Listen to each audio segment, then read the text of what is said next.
Hello, my name is Dr. Wood Pope. I am a general orthopedic surgeon at Ortho, Georgia, specializing in shoulder, hip, knee, and foot and ankle conditions.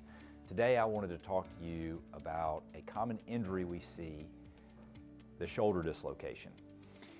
I've stated before that the shoulder is an amazing joint, provided that it gives us motion that other joints can't imagine giving us. The benefit of shoulder motion is it allows us to touch our other shoulder, reach way behind our back, across the back of our head.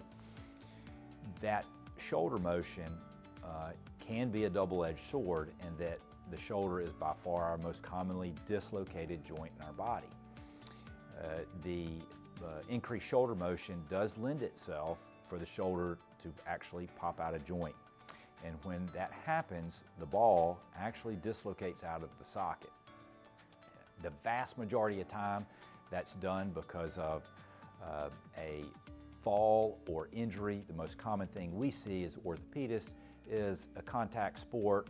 A young athlete falls and dislocates his shoulder. This typically is an anterior shoulder dislocation, meaning the ball will actually dislocate anteriorly out of the socket.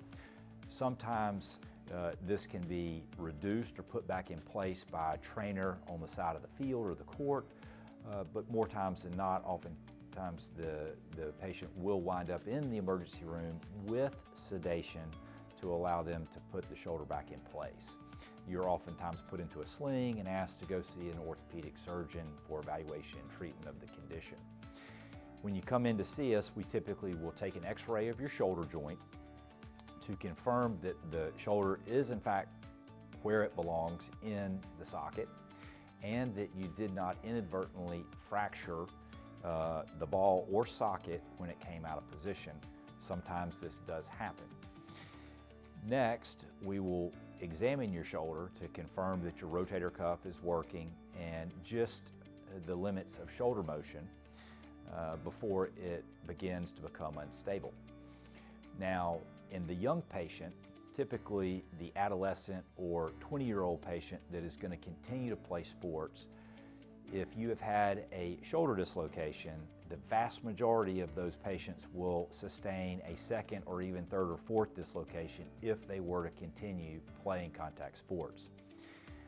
If the shoulder dislocation occurs during season, oftentimes we will rehab the shoulder with physical therapy for several weeks and can return you to play, but frequently it requires a shoulder stabilization procedure after the season is adjourned.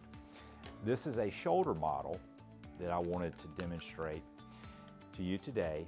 When you dislocate your shoulder, what typically happens is the ball pops out of the socket anteriorly and will reside in this anterior fossa of the shoulder joint. It will tear the glenoid labrum, which is a rubbery, firm bumper that surrounds the entire shoulder socket or the glenoid. That glenoid labrum will then forever be displaced over the anterior lip. This is known as a Bankart lesion. Unfortunately, that labrum and the ligament associated with it is your anterior restraint to dislocation, and that is why patients will frequently dislocate their shoulder again. Now, if you were to fail rehabilitation of the glenoid and shoulder for dislocation, or you were to sustain a second dislocation, you will oftentimes be faced with the decision, are we going to fix this surgically? And what we do surgically to fix this is known as an arthroscopic procedure. We go in typically making 2 or 3 little small puncture wounds about the shoulder, about 10 millimeters in length. We use a camera typically in one of these portals, and in the additional 2 portals in the front of the shoulder, we will use plastic cannulas so that we can insert some instruments within the shoulder to not only lift and prepare the glenoid labrum back to its normal anatomic position, but we will also use suture anchors to affix it there permanently. That surgery typically is about an hour in length. You will then wear a sling, typically about 4 weeks. You will begin gentle range of motion exercises, typically at about the 10 to 14 day mark. We will then advance you into more aggressive physical therapy 4 to 6 weeks down the road.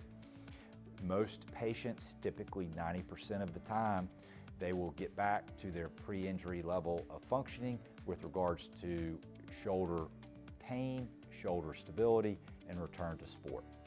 If you feel that you have an unstable shoulder that may need surgical fixation, please do not hesitate to be evaluated here at Ortho Georgia.